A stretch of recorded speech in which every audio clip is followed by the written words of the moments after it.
Moment of silence.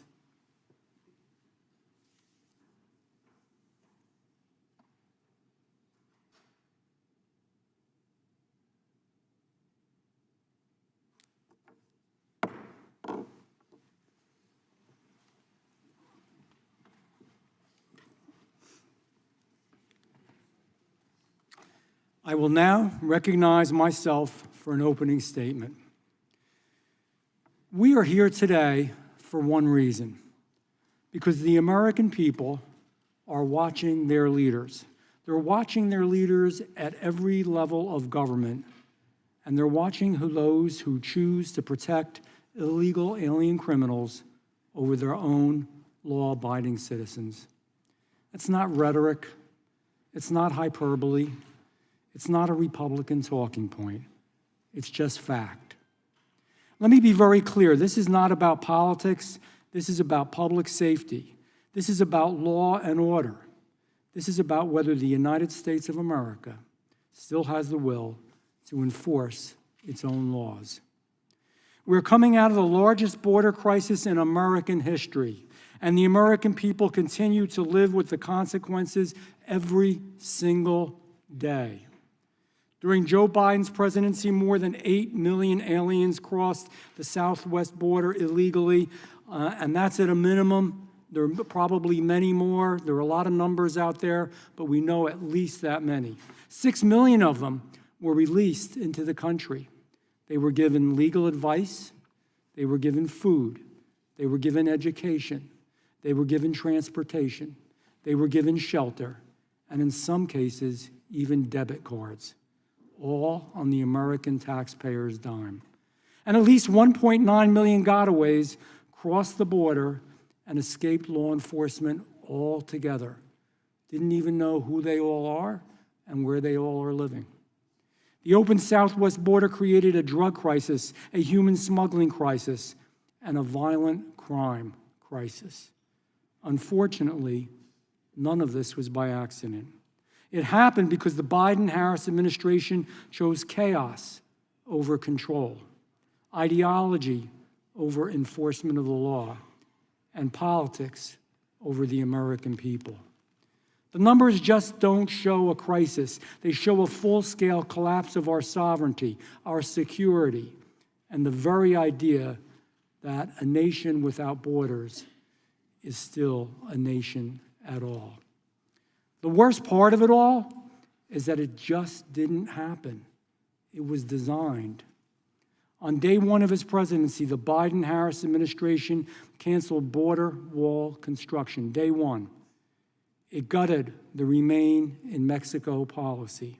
It abused immigration patrol authorities to release hundreds, thousands of illegal aliens into our communities. It virtually stopped enforcing immigration laws on the interior of the United States, which resulted in more than a 60% increase in ICE arrests during the first few months of the administration. And the Biden-Harris administration turned a blind eye to the spread of violent gangs like Tren de Agua and MS-13 across the country. The result? Terrorists on watch lists entering our country, criminals with prior convictions for violent crimes such as assault, rape, murder, being released instead of removed, and an immigration enforcement system overwhelmed, underfunded, and pushed well beyond its limits. The only bright side of this chaos is that the American people made their choices overwhelmingly clear by rejecting these chaotic and terrible policies. They removed President Biden and Border Czar Harris and gave Republicans control of the House, the Senate, and the presidency. And now, President Trump is back in office and finally doing what should have been done years ago, restoring order, rebuilding capacity, and demanding accountability. But he inherited a system that has been pushed past its breaking point. ICE has more than 7.6 million aliens on the non-detained docket, up 135% since the day that Biden took office. Agents are scrambling to track dangerous individuals who should have been deported long ago. Right now, ICE needs more detention space than it ever did. But the same voices that created this chaos are now trying to shut down the very detention facilities that are needed to fix it. That's why this hearing matters. From New York to California, local politicians are actively working to undermine federal immigration enforcement. Perhaps the most egregious effort is in my home state, the great state of New Jersey. And we're going to play a quick video now showing this.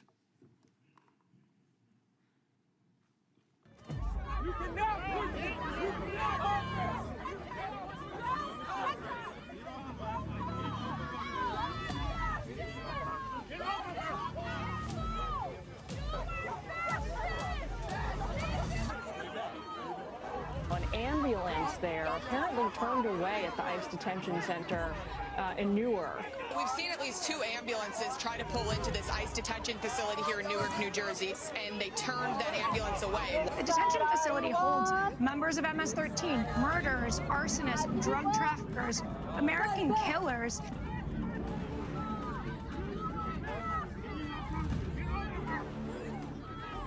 We want freedom. Free our people. This is sacred ground. Free our people. This is not a legal facility.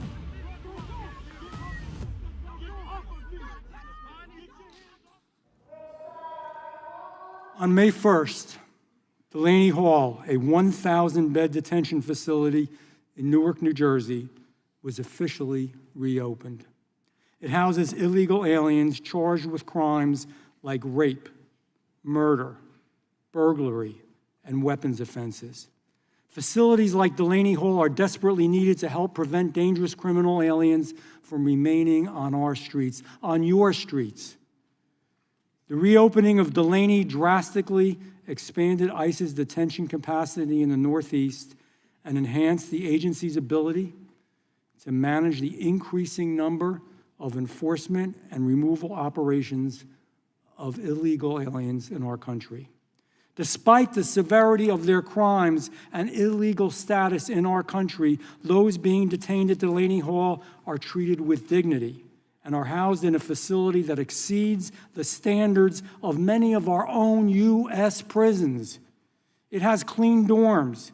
It has indoor and outdoor recreation areas. It has mental services, mental health services, and medical services. It has phones, webcams, and consular access. And yet from the moment Delaney Hall was reauthorized to operate as a detention facility, it has been under constant, relentless political assault. Local officials have used inspections, lawsuits, and bureaucratic hurdles as weapons. Not to make the facility was operational, but to completely shut it down. Outside of the facility, there have been coordinated protests led by political figures, including Newark, New Jersey's own mayor, who publicly vowed to, quote, padlock the building if necessary, and declared that immigration enforcement of criminals is not welcome in his city. This isn't oversight. That's not oversight. That's obstruction. There's a big difference. It's lawfare designed to undermine federal authorities and score political points at the expense of our public safety. On May 9th, the tension culminated in a shameful display by the mayor of Newark, New Jersey, and members of Congress who stormed into the facility without clearance, without following protocol, and physically disrupted law enforcement operations.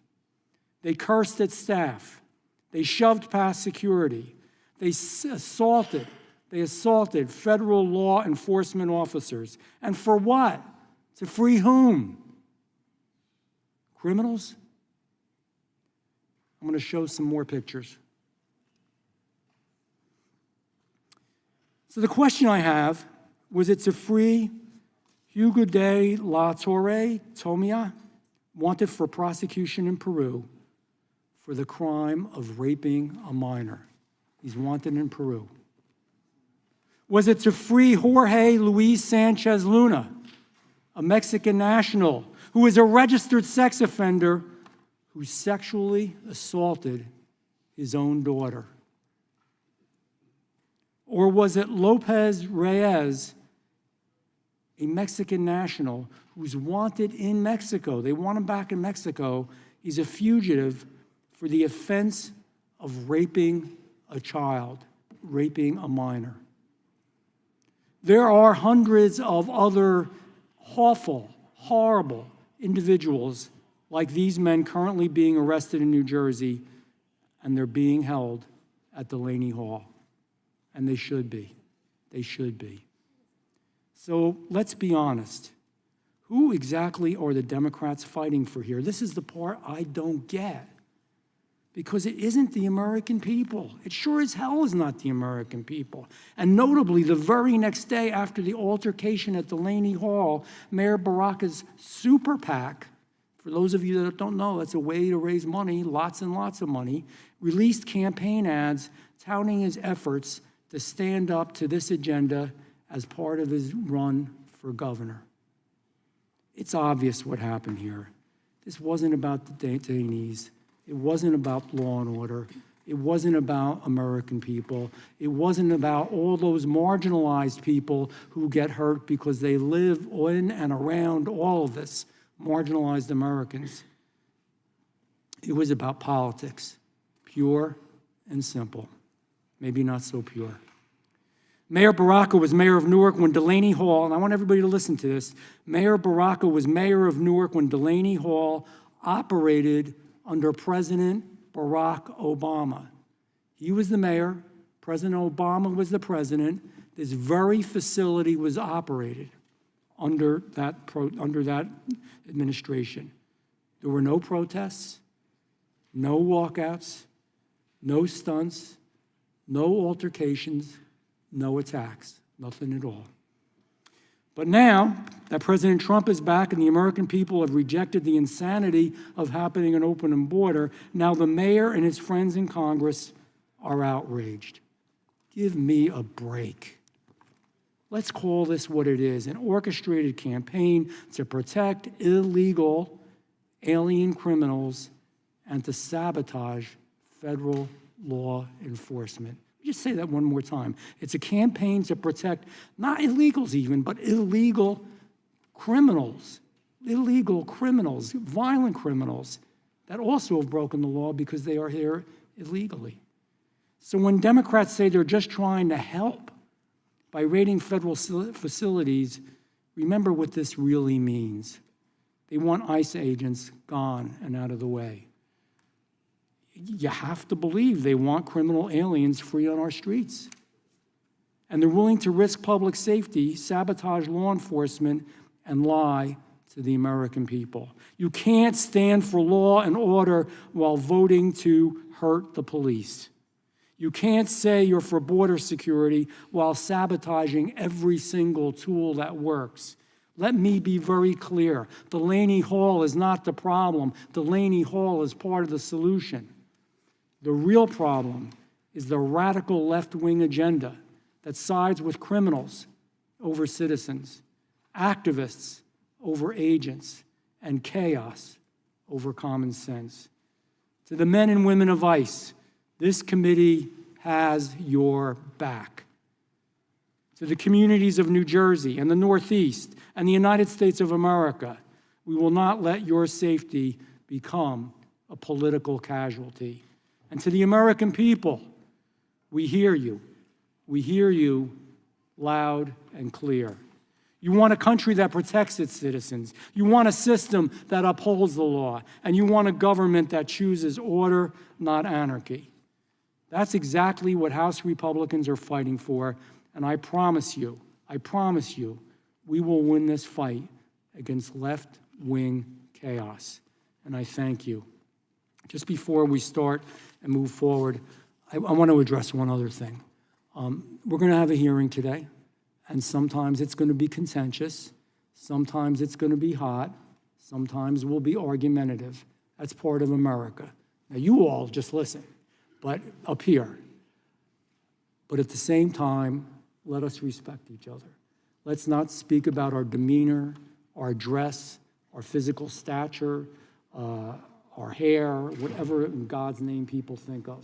This is the Judiciary Committee, and we're going to run this on both sides of the aisle in an appropriate way.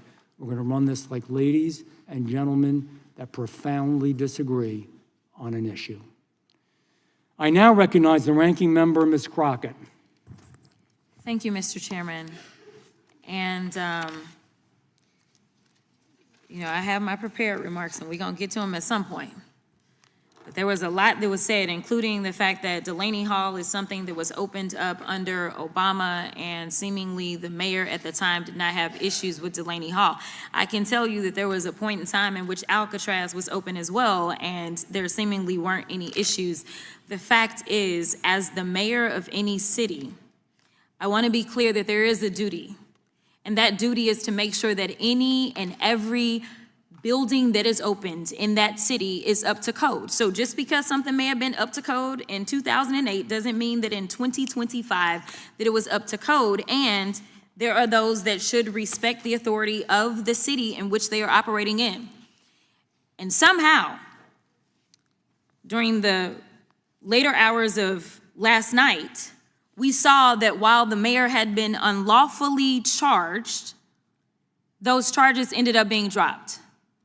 The mayor of the largest city in the state of New Jersey was charged with criminal trespass. Now, we have video footage, and I'm not gonna play it, but we have video footage of literally them opening the gate and then asking him to leave, and then he left. Therefore, there is no criminal trespass. But the reason that I bring it up is because this entire situation could have been avoided if people just would know their jobs and actually do their jobs. Because the entire chaos that ensued, it ensued because of the unlawful detainment and arrest of the mayor in the first place. But let me get to my actual remarks. The Republicans have called today's hearing for one purpose: to help an administration that's already rooted in lawlessness and corruption execute their dangerous assault on American democracy. So in today's hearing, you'll hear them admonish their own congressional colleagues and excuse the behavior of the out-of-control, corrupt Trump administration. They're going to try to convince you that they're here to protect law and order and the rule of law. But they won't mention how the Trump administration is openly defying many of the 162 court rulings that have paused his illegal executive orders. They won't talk about how the president has called for the impeachment of judges who rule against him, or how they're allowing ICE agents to raid churches and elementary schools. They won't talk about how they're allowing Trump to purge the Department of Justice of employees who helped investigate the January 6th insurrectionists. They won't talk about how this administration is preparing to give $5 million to the family of Ashley Babbitt, who participated in said insurrection, because they don't actually care about law and order and the rule of law. They're here today for one reason: to forfeit their constitutional oversight responsibilities. But since I decided to bring up January 6th, let me run a tape to remind y'all of the difference of congressional oversight versus criminals.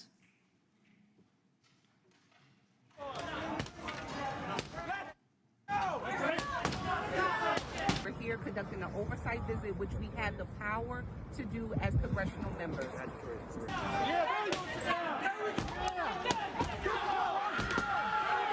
Statutory authority, and so that is what we're here for, and we're waiting to speak to a supervisor to let us in here because stand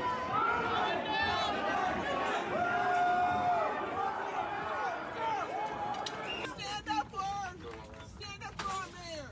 We will be your eyes and your ears. And we will report to you, Mayor. Yes, It's interesting that one set of behavior somehow is going to get a family rich overnight. And the other folk that were there in that video, the members of Congress, well, they're saying arrest them. Let me remind you that those January 6ers have been pardoned. Let me remind you that yet another January 6er was just arrested a few days ago for committing what? Another crime. So if we're going to talk about us keeping our streets safe, let's be real about who's causing crimes, who actually went through what we call due process, because no one denied the January 6th insurrectionists of their due process. They went to court, they either pled guilty or were found guilty, and they were sent to prison, and half of them, actually all of them, if their sentences said so, should still be in prison. Because we as Americans would be safer. We won't get into the fact that another one was already in trouble because they had already killed somebody. But I'll continue on. Right now, our Republican colleagues want to forfeit their constitutional oversight responsibilities. Let's talk about what's actually happening. In March, we learned that the Trump administration was dismantling the Department of Homeland Security's Office of Civil Rights and Civil Liberties and terminating staff at the Office of the Citizenship and Immigration Services Ombudsman. And in the Office of Immigration Detention Ombudsman, because they argue, quote, these offices have obstructed immigration enforcement and, quote, undermined DHS's mission. The Office of Civil Rights and Civil Liberties investigates public complaints about possible violations of civil rights and civil liberties in DHS activities, including immigration enforcement and discrimination. And in the Immigration Detention Ombudsman's it is their primary responsibility to conduct oversight on conditions at immigration detention centers. So why would the Trump administration want to dismantle offices tasked with conducting oversight of immigration enforcement and detention facilities? The simple answer is, without them, there will be no internal oversight offices to assess the legality of the Trump administration's policies on immigration enforcement. So what have the results been? Since Trump took office on January 20th, 9 detainees have died in ICE custody. In fact, in Trump's first month in office, more detainees died in ICE custody than at any time since fiscal year 2020.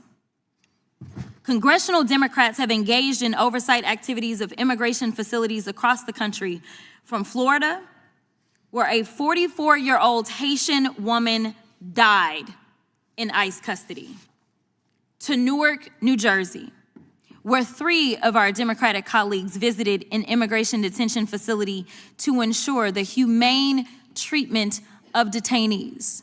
This wasn't about going in and breaking nobody out, y'all, especially when there were cameras rolling everywhere. That's not what they were there to do.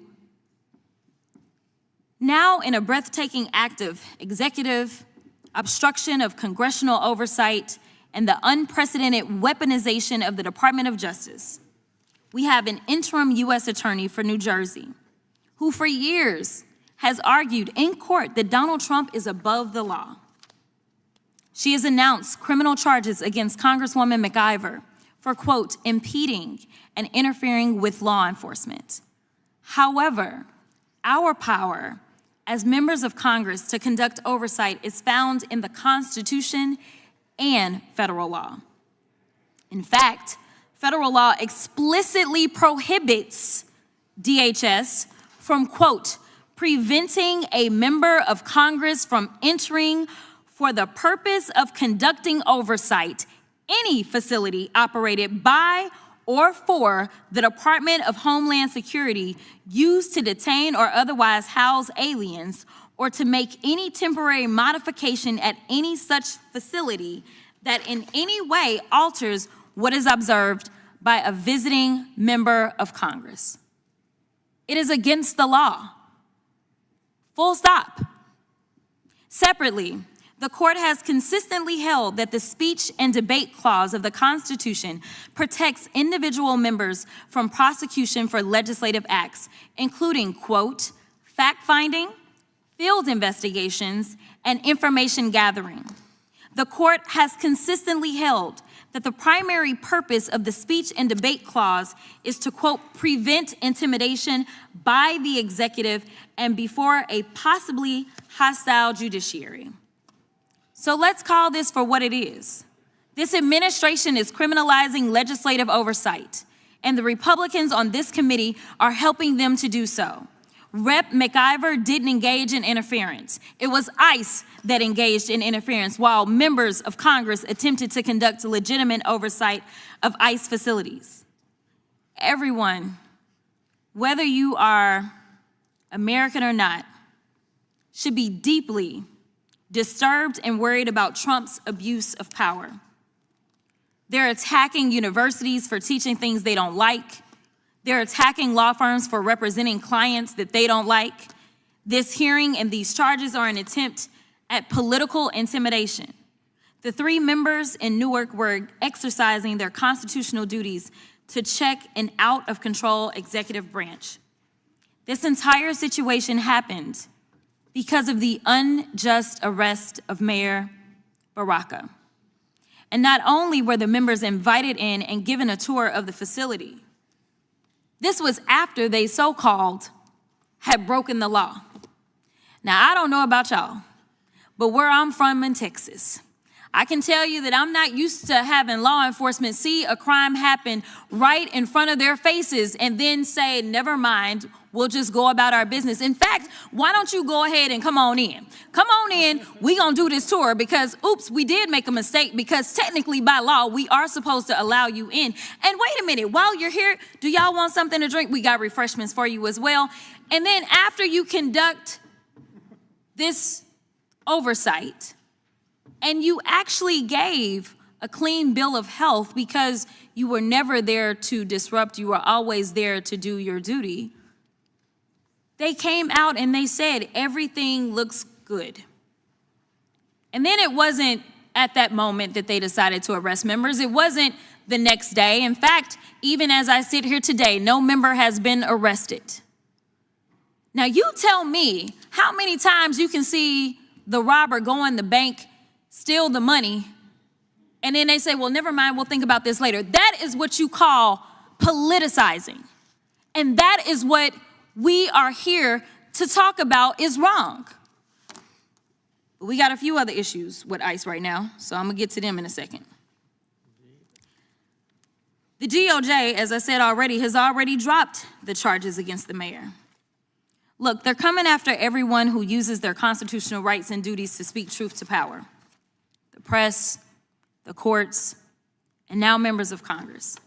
And to be perfectly honest, I had my team do the research. Under no other president, Democrat or Republican, can we find an incident where they have tried to arrest members of Congress. This is absolutely absurd that they were out there simply doing their duty. We have never seen ICE act in this way. In fact, it's not less oversight that we need right now, it's more. In fact, I'm gonna tell you, actually, I'm not gonna tell you. I can show you better than I can tell you. Roll the tape.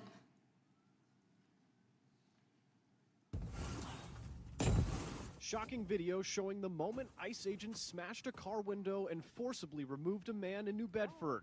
29-year-old Juan Francisco Mendez has no criminal record and was... Stop, ma'am, stop. Definitely a chaotic scene on Eureka Street Thursday as Worcester police and ICE agents detained a mother and her 16-year-old daughter. That girl's face slammed into the ground as she was taken into custody. They have not been identified. Worcester police said officers were dispatched to the area for a report of a federal agent surrounded by about 24 people. When police arrived, they say the teen daughter was... Agents smashed his window and dragged him out while his small children cried in the back seat and his partner recorded the incident. You can't tell me that somebody in this building shouldn't do their jobs because these people are out of control. You're talking about arresting members of Congress? These masked agents are running around acting this way? This is not okay. This shouldn't be about politics. We all should be on the same side saying we will not stand for this type of activity, but instead, they want to pretend like it's members of Congress that are the thugs. It's members of Congress that are the ones that are stoking this kind of violence. Let me tell you what those members of Congress were doing. They were trying to make sure that there would not be another mother that would lose her life in ICE custody as it was Mother's Day weekend. They decided that they just wanted to make sure that people were safe because that is who we are supposed to be in this country. And honestly, for anybody that considers themselves to be a Christian, they should care about treating people in a humane way. And they should also care about due process. Everyone in this country under our Constitution is due process. With that, I will yield. Ranking member yields back. With that, I'll now recognize the chairman of the full committee, the whole committee, Chairman Jim Jordan. Thank you, Mr. Chairman. Let's be clear. Republicans have been consistent. We've condemned violence every time it happened, whether it was last week in New Jersey, whether it was January 6th, whether it was the summer of 2020. Every single time we said if there's violence, it's wrong. Been nice if the other side had done the same thing. Summer 2020, holy cow. Police being attacked all over the place. What are they doing? Raising money to bail out the bad guys while they're talking about defunding the police. So don't give me this that somehow we're being inconsistent. We have condemned it every single time. 4 years and 4 months ago today, January 20th, 2021, Joe Biden made 3 decisions that created this mess in our country that we've had to deal with. He said, we're no longer going to build a wall. We're no longer going to have remain in Mexico. And when you get here, you will not be detained. You will be released. Guess what? Everybody came. Go figure. 8 million people came into the country. 6 million people were released. Thank goodness for President Trump and his administration. Elected on this issue. And already his administration has deported over 135,000 criminal illegal aliens. CFPB and Coast Guard have seized 232,000 pounds of drugs at our southern border, and the FBI has arrested suspected MS-13 gang members, including high-ranking members in New York and Virginia. That's what enforcing our immigration laws looks like. That's what the president campaigned on, and he's doing exactly what he said. And it all happened without any help from the other side. Rather than seeking to protect the people they represent, they're fighting for criminal illegal aliens to stay in this country. Now think about this too. First it was sanctuary cities, local officials saying, we're not going to help ICE enforce federal law. Even when they get a detainer, they let them out of the jail when they're trying to come apprehend them. People have been in there. We had the situation in Denver where the illegal alien was in for auto theft, charged with auto theft, aggravated assault, and they said, we're not going to release him to ICE. ICE had sent a detainer saying, give us 48 hours heads up. They gave him 40 minutes. They had to arrest the guy in the parking lot, and an ICE agent gets injured. They had to tase. It was bad for the migrant, bad for the law enforcement, endangers the public. But that's what left-wing policies do. Sanctuary cities, then it was sanctuary states, whole states, sanctuary states, and saying we're not going to work with federal law enforcement. Then it was judges letting the bad guy out the back door while the good guys are coming in the front door to arrest him. And now we find out it could even be members of Congress. That's what we saw at Delaney Hall a couple weeks ago. It wasn't congressional oversight. ICE is an important job to do, and God bless the men and women who serve in ICE. They got a tough job. I know we got some here been there. They got a hard job, and agitators who obstruct them from doing that part of their job are part of the problem. So I'm going to thank our witnesses for being here today. I want to thank the chairman for his good work in this subcommittee and on this issue in particular, and I yield back. Chairman yields back, and I was remiss. I want to thank the witnesses for being here today as well. We appreciate you and your time. With that, I will yield to the ranking member of the full committee, Mr. Raskin, for his opening statement. Thank you kindly, Chairman Van Drew, and for your opening statement. This week's events show how MAGA has turned American justice completely upside down and inside out. Over the last week, we've been talking about a single rogue DOJ employee who unilaterally canceled more than $500 million in Department of Justice grants to local law enforcement and victims' rights organizations and those assisting the victims of rape and sexual assault across the country. That's what right-wing policies do. I would say to my friend, the chair of the full committee, we tried to restore that money. Nobody seems to know how any of this happened, but our colleagues didn't utter a word against our amendment, and yet they all voted against it. What else happened? Well, a 33-year-old January 6 rioter who assaulted our police officers at the Capitol, and he smashed the glass pane through which Ashley Babbitt climbed before she was fatally shot by a Capitol officer, was arrested again yesterday. This time they got him for burglarizing neighbors' homes. This was a guy who was pardoned by President Trump, now robbing houses in Virginia. This Zachary Alam was serving an 8-year sentence after a jury convicted him of 7 criminal felonies and 3 misdemeanors when President Trump granted him clemency as part of the mass pardon of 1,600 insurrectionists and rioters for the thousands of crimes committed on that day. At sentencing, U.S. District Court Judge Friedrich described the testimony of police who recalled Alam as, quote, by far the loudest, most combative, and most violent of the January 6 rioters who attacked the police in the part of the Capitol that these officers were defending. And yesterday, the Trump Department of Justice agreed to pay nearly $5 million to the family of Ashley Babbitt, the rioter who tried to storm the House Speaker's lobby on January 6 after she broke into the Capitol and after the aforementioned Mr. Alam broke that window. The Department of Justice originally took the position that her wrongful death lawsuit brought by her family was wholly without merit, no basis, and that Babbitt's civil rights had never been violated by the police, and that the police officer acted reasonably in defense of members of Congress and in defense of Vice President Pence. A Capitol Police investigation cleared the officer involved, saying his actions at the height of the riot, quote, potentially saved members and staff from serious injury and possible death from a large crowd of rioters who had forced their way into the Capitol, into the House chamber, where members and staff were steps away. In 2023, then House Speaker Kevin McCarthy said, I think the police officer did his job. Now, although Trump's new attorney general is set to give $5 million to the rioter's family, Trump has not proposed to give a penny to the more than 140 police officers injured, wounded, hospitalized, disfigured, and or disabled in their violence, and nothing to their families.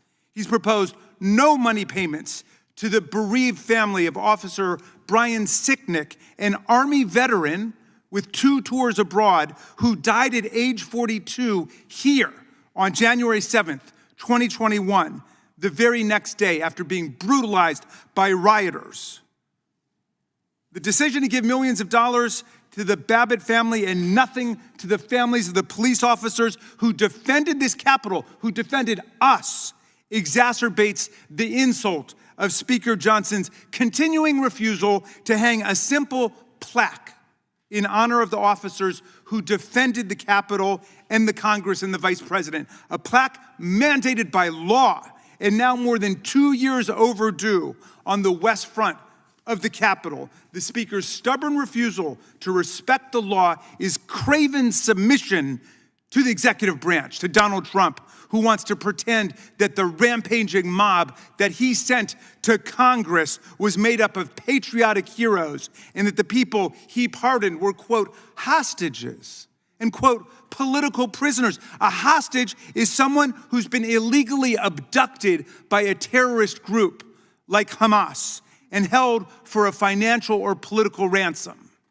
A political prisoner is someone like Alexei Navalny or Nelson Mandela, who's been imprisoned for ideological reasons, not for violently assaulting the police or engaging in seditious conspiracy or destroying federal property.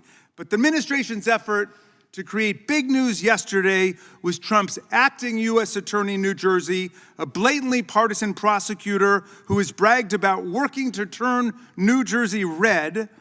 Well, she announced her intention to indict our colleague, Congresswoman LaMonica McIver, on charges of assaulting, resisting, and obstructing law enforcement based on the now famous May 9th incident outside of Delaney Hall, an ICE detention facility in McIver's district, where she was conducting a scheduled oversight visit with other members of Congress, including our 80-year-old colleague, Bonnie Watson-Coleman, and the mayor of Newark.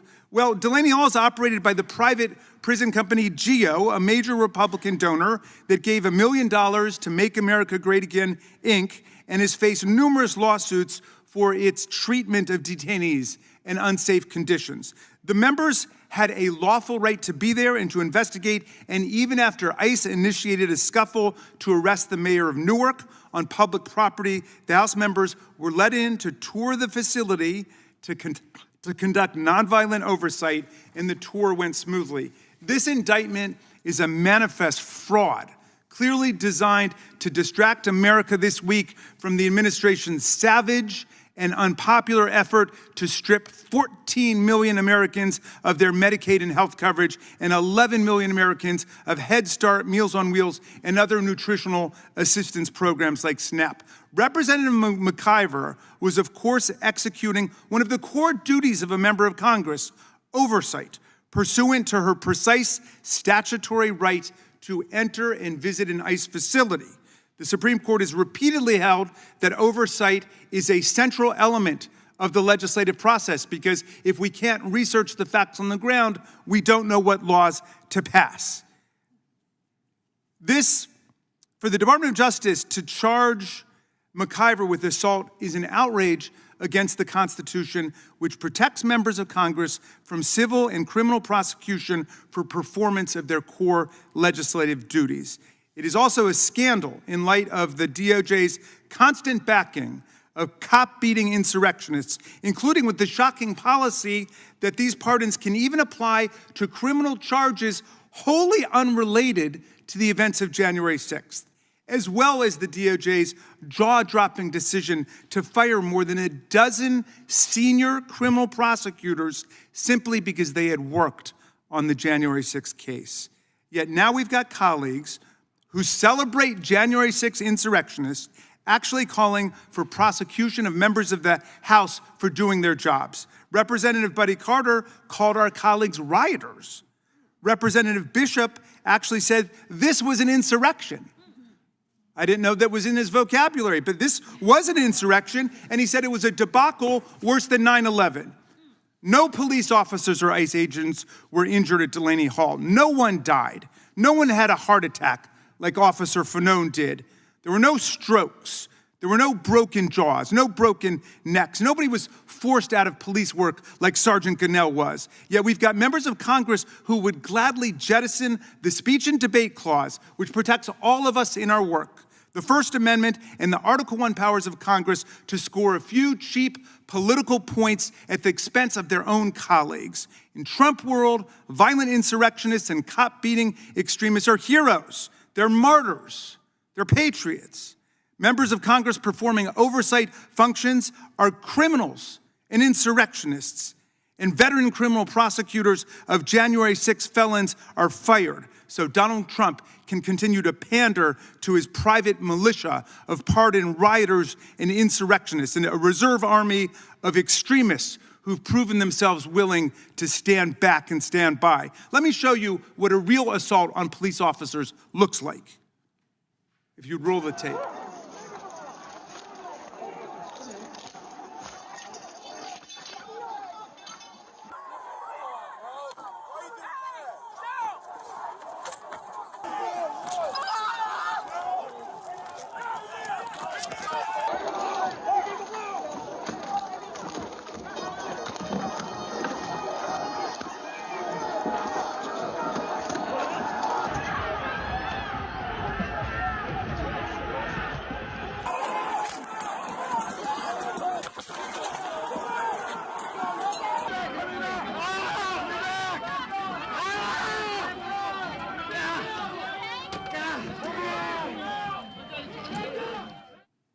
Mr. Chairman, if this is an oversight hearing on ICE and ICE believes a real assault took place in New Jersey, where are they? Why are they not present today? The star of the show is absent, and that, my friends, is no oversight. I yield back. Ranking member of the full committee yields back. Without objection, Ms. Dove from California and Mr. Garcia from Illinois are permitted to participate in today's hearings for the purpose of questioning the witnesses if a member yields them time for that purpose, and that is true for both Republican and Democrat. With that being said, without objection, all opening statements will be included in the record. We will now introduce today's witnesses. Mr. Andrew Arthur. Mr. Arthur is a resident fellow in Law and Policy at the Center for Immigration Studies. He previously served as an immigration judge for nearly 9 years, as a House staffer, including for this committee and with the Department of Justice. Mr. Charles Marino. Mr. Marino is a former senior law enforcement advisor at the Department of Homeland Security to then Secretary Janet Napolitano, and the founder and CEO of Sentinel, a security and intelligence advisory firm. He is an adjunct professor of national security at the University of South Carolina. Mr. Scott Makowski.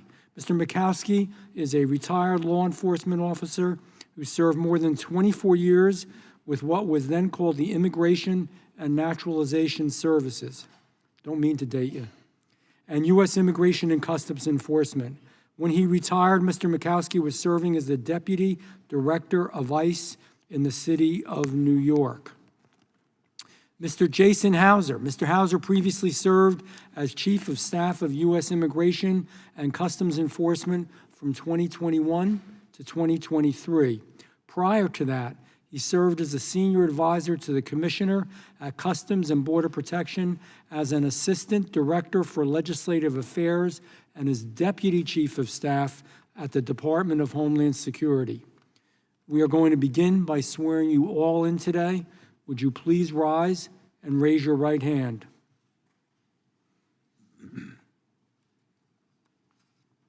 Do you solemnly swear or affirm under penalty of perjury that the testimony you are about to give is true and correct to the best of your knowledge, information, and belief, so help you God?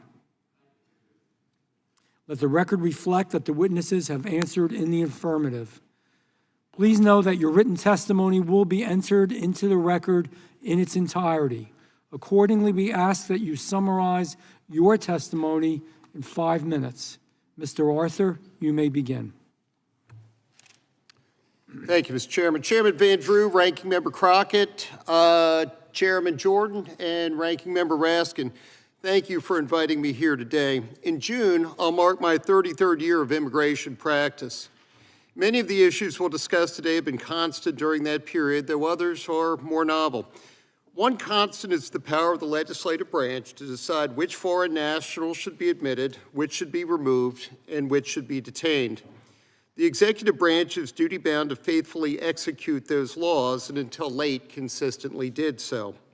It was the refusal of the last administration to detain migrants whom it was required to remove, and its granting entry to those Congress expressly stated were inadmissible, that triggered the largest migration crisis in this country's history, and that facilitated the entry of nearly 8 million clearly inadmissible aliens, most of whom remain. Consequently, the Center estimates roughly 15.4 million aliens subject to removal are in the United States today. Polls and post-election analysis indicate the 2024 election was a referendum on those policies, with the American people demanding the removal of those here illegally. The best proof of this support is the bipartisan passage of the Laken-Riley Act, the first law passed in this Congress, which constrained border and port releases, but more importantly, forced the executive to comply with Congress's criminal detention mandates. The Trump administration has responded with a three-pronged program to drive down the unauthorized population. One, a massive border security effort with Mexico's assistance.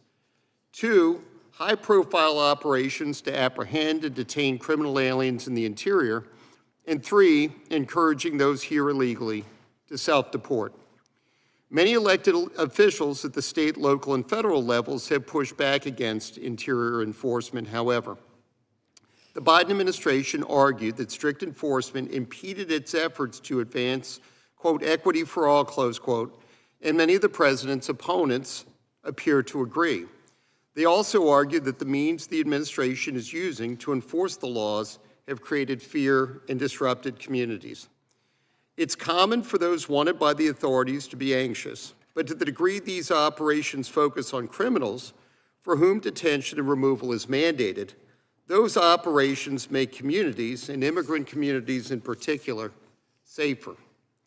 Regardless, just last week, Arlington County, Virginia, site of a September 11th terror attack targeting the Pentagon, in which 184 innocent people were murdered, barred local police from notifying ICE whenever those local police arrest terrorists and human traffickers.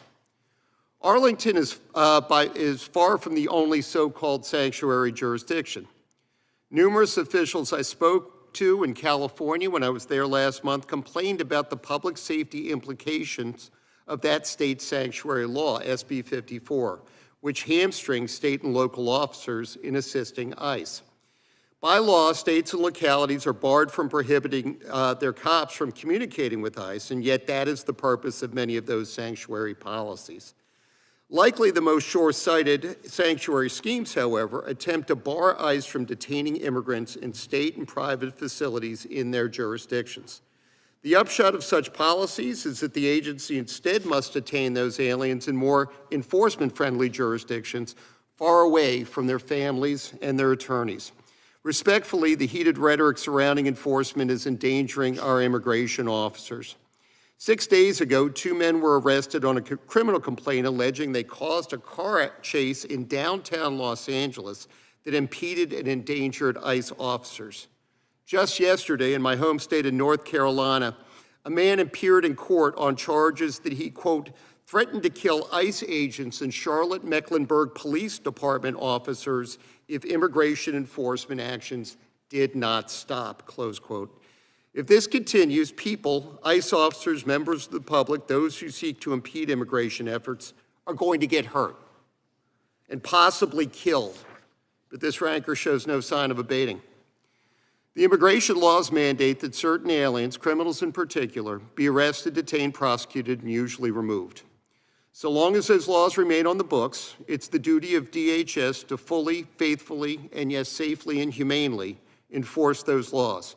Efforts to challenge such enforcement should be limited to Congress and the courts, and in peaceful discourse, and must not risk the lives of the officers themselves or the public as a whole. Thank you, and I look forward to your questions.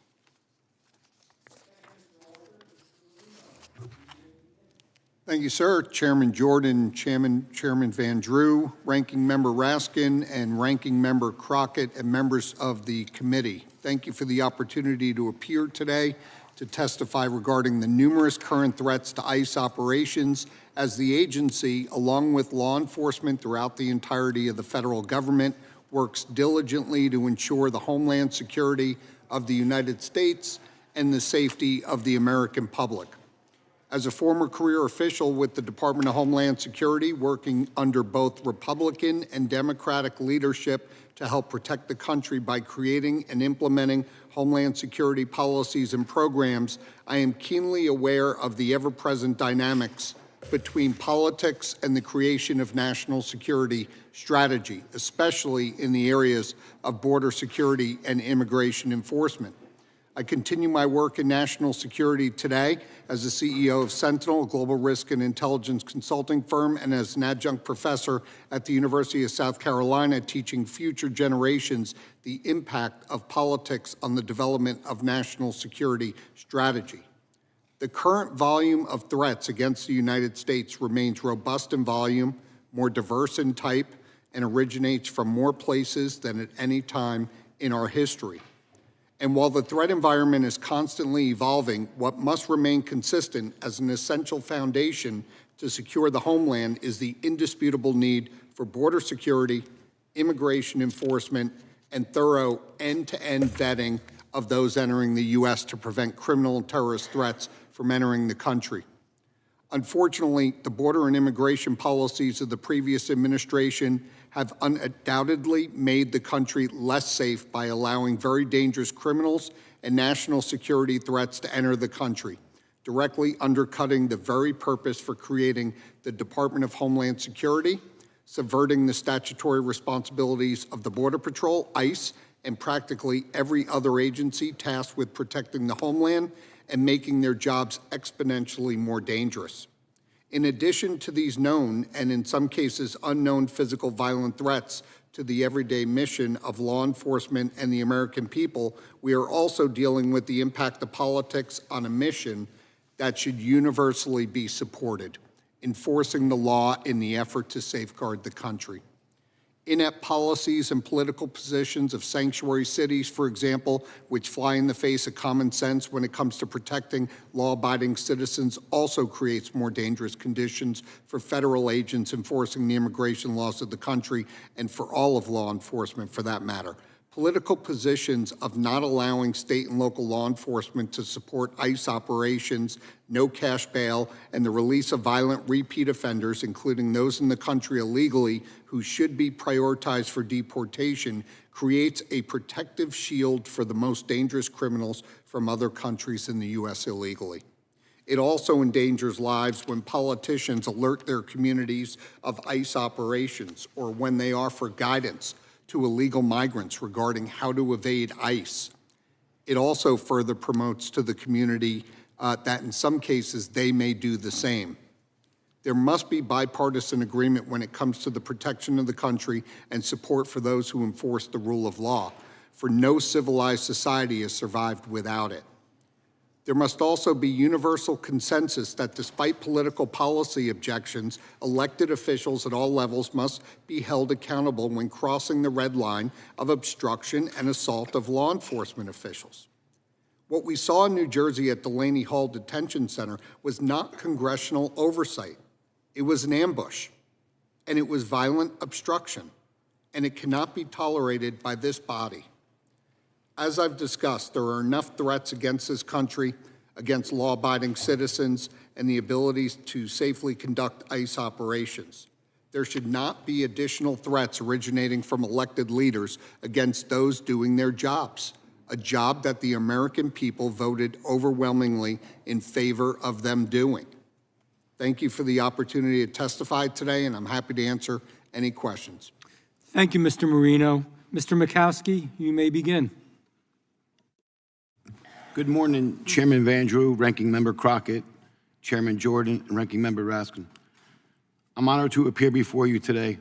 My name is Scott Mikowski, and I proudly served this nation for 2 decades as a law enforcement officer and with the United States military. I retired from service from DHS in 2018 as a Deputy Field Office Director in New York City. My views are personal, shaped by 24 years of frontline duty and 34 years in the U.S. Army. Today, I speak not just from experience, but from urgency. ICE detention centers and ERO's mission are not optional. They are essential to the rule of law. Without them, our immigration system and our communities collapse into chaos. ERO's mission is straightforward: protect communities by arresting, removing individuals who pose threat to public safety or who violate federal immigration law. I spent years targeting the most dangerous elements in our nation: MS-13 gang members, drug traffickers, human rights violators, foreign fugitives. These were not theoretical threats. These were real people with real histories of violence and harm.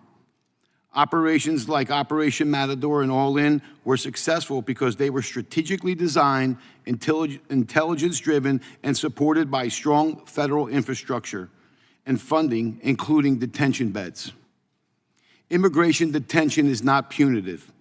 It is a lawful tool to ensure compliance with immigration proceedings and final orders of removal. Yet 1.4 million of those ordered removed are still roaming free, a population that drives the need for more bed space. Over 60% of ICE's detained population is held under mandatory detention laws. Individuals with criminal records, flight risks, and even those that pose threat to national security. Detention is about guaranteeing aliens appear in court and that their rights are respected.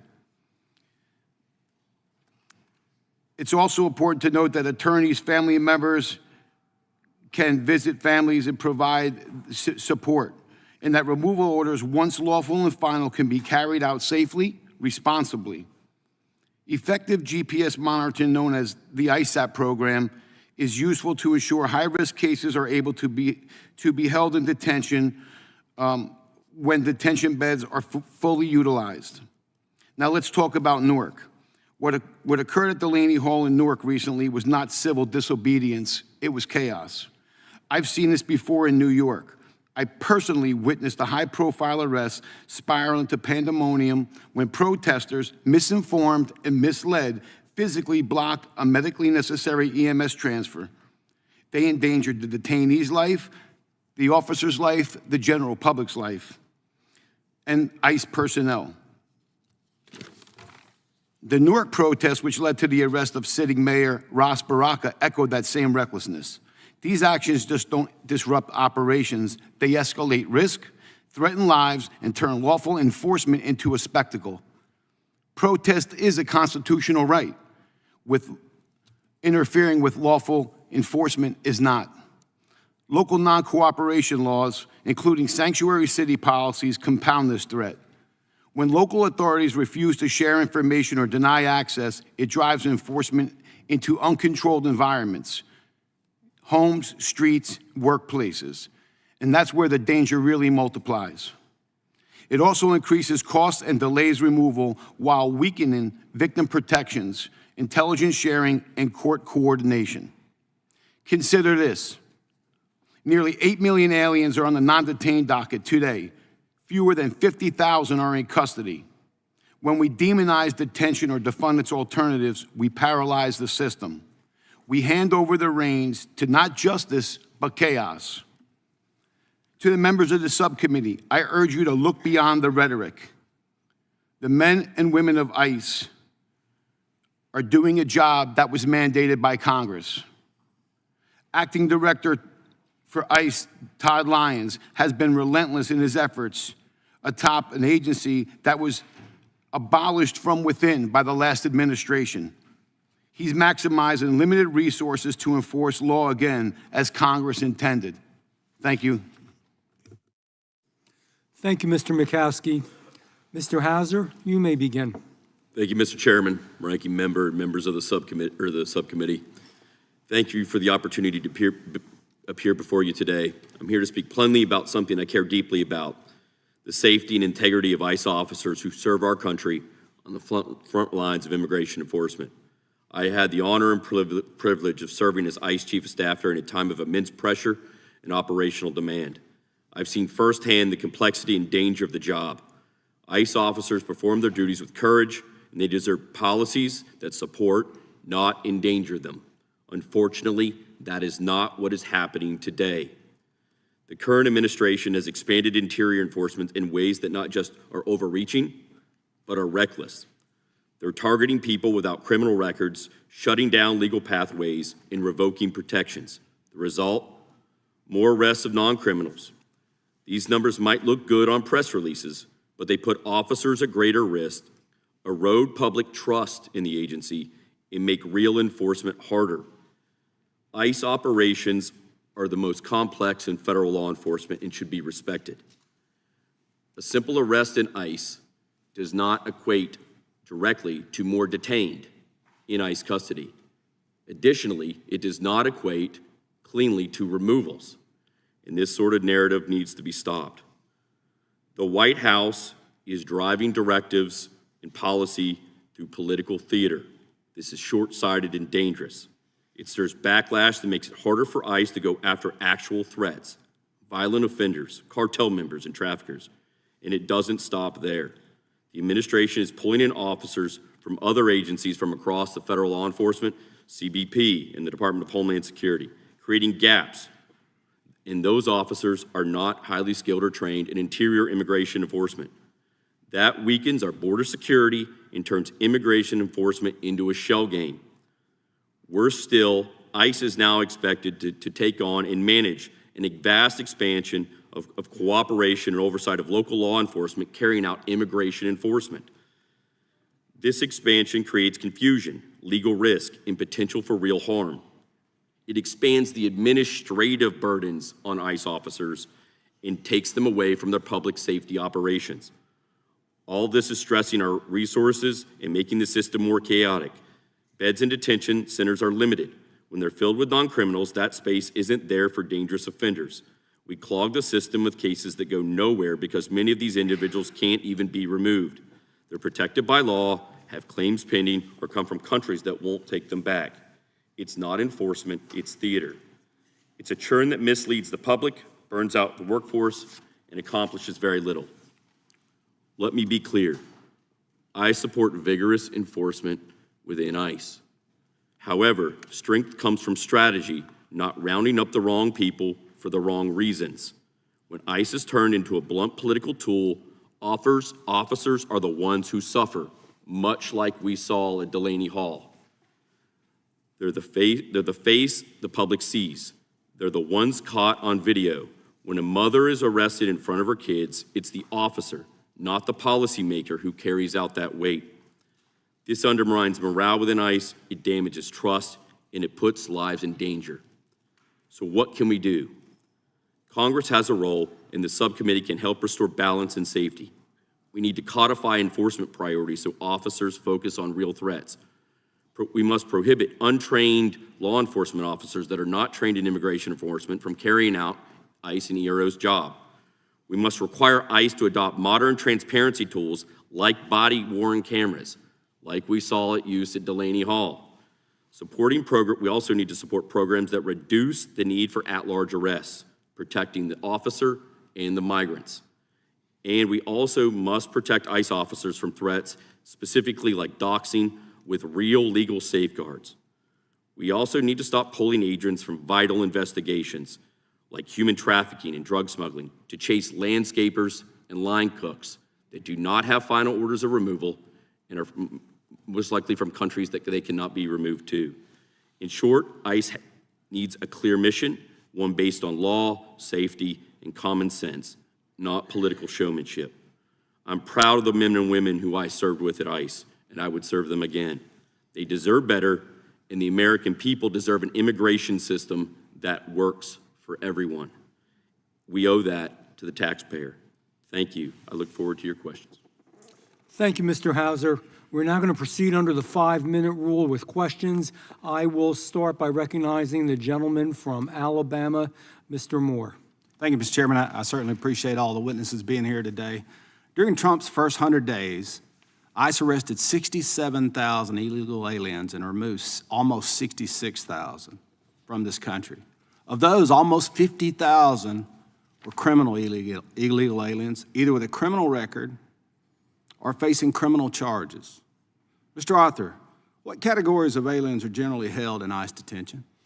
Generally, it's criminals, individuals who are subject to mandatory detention because of crimes under Sections 236C and 241A2, in addition to individuals who are apprehended entering the United States subject to mandatory detention under Section 235B.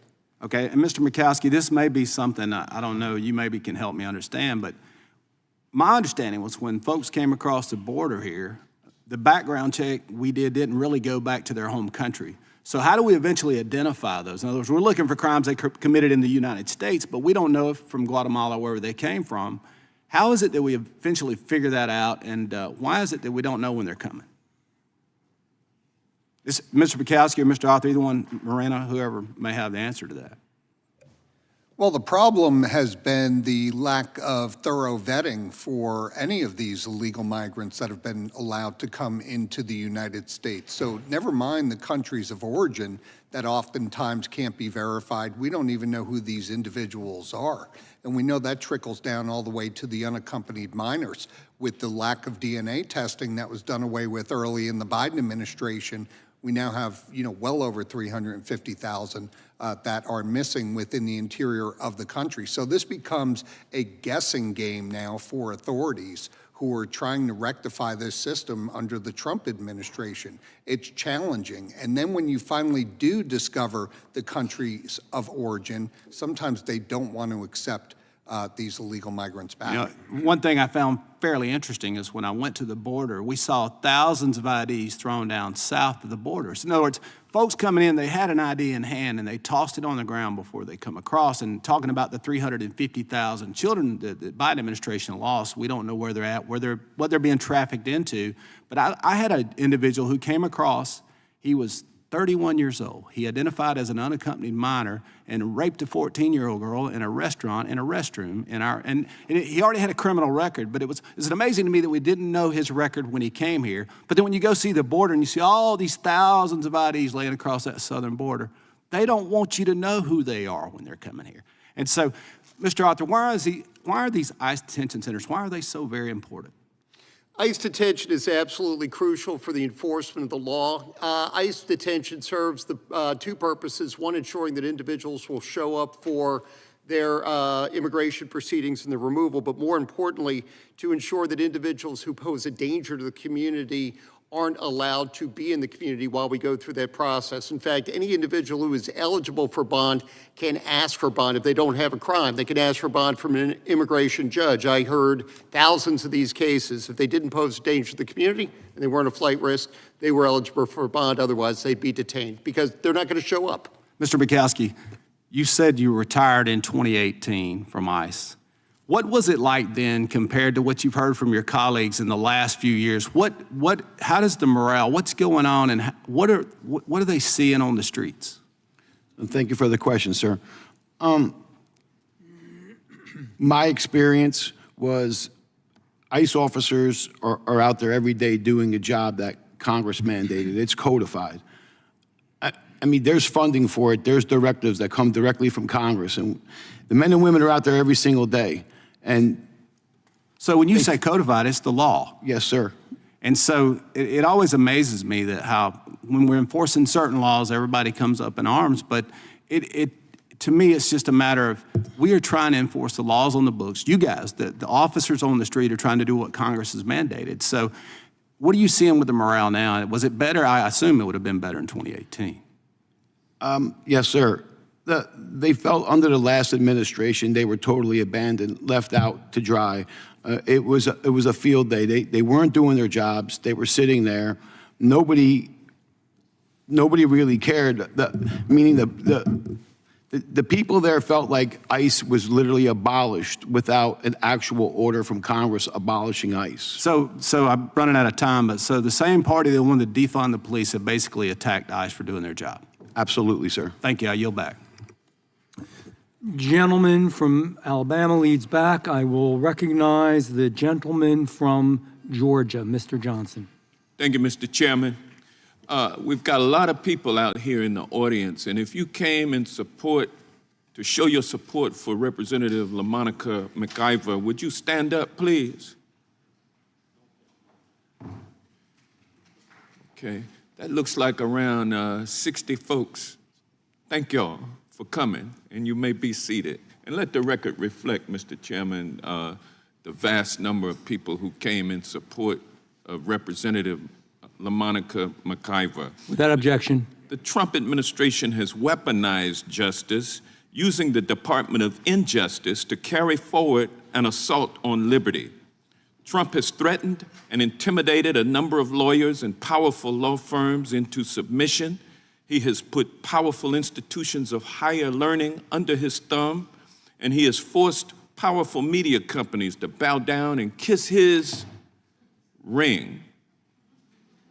Now he's threatening and trying to intimidate his adversaries in elective office.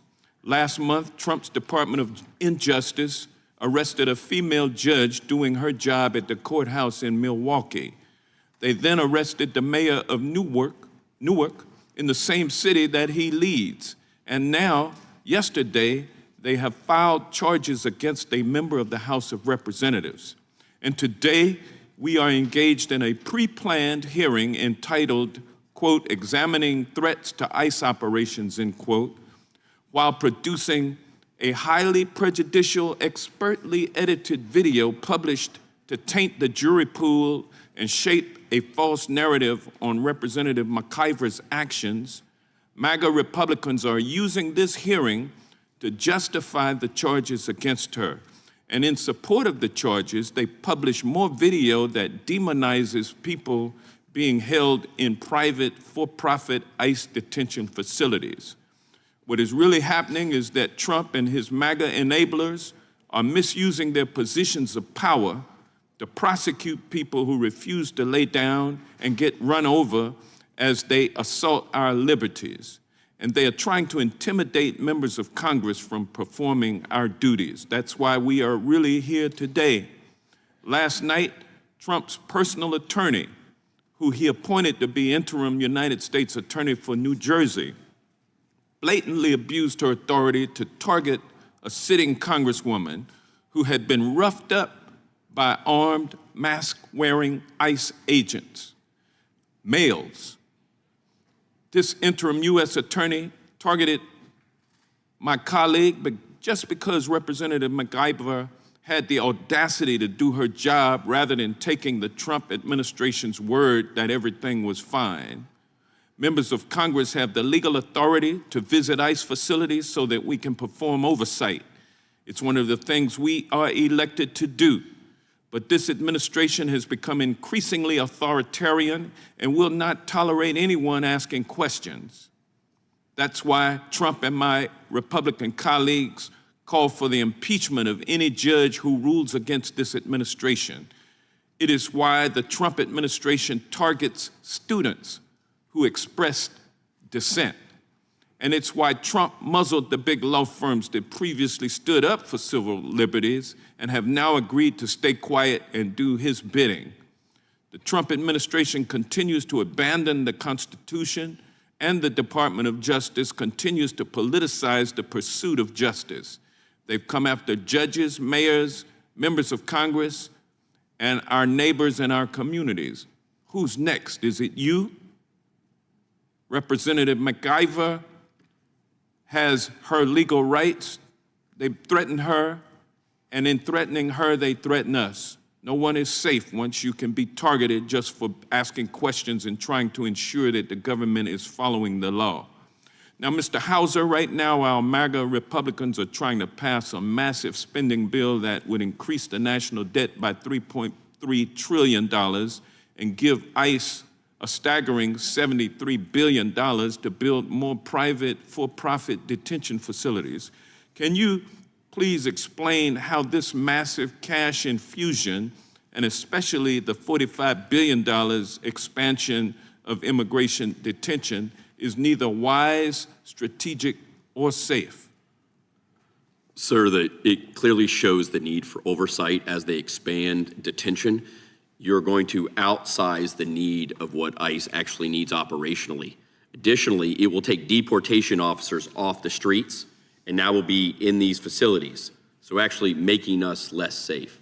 Additionally, the idea that you're going to detain 100 to 150,000 people and spend $45 billion or $70 billion to do it, if you took that same money and just put it to fix the broken immigration system now, you could hire thousands of individuals that could be adjudicating cases, immigration judges, resettlement services. Sir, quite frankly, you could give a couple $2 billion to a country to take some of the migrants back themselves and they would go. The idea that you're going to put this into detention and that will fix the system is a bit absurd. Well, they want the billions. Gentleman's time has expired. Political supporters' pocketbooks. The gentleman's time has expired. Gentleman yields back. Okay, and I recognize the gentleman from the great state of Texas, Mr. Gill. Thank you, Mr. Chairman, and thank you for holding this hearing today on what I believe to be one of the most, probably the most important issue that our country faces right now, which is illegal immigration. Mr. Hauser, I've got a few questions for you. You were Chief of Staff for ICE, is that correct? Yes, sir. What years were you there?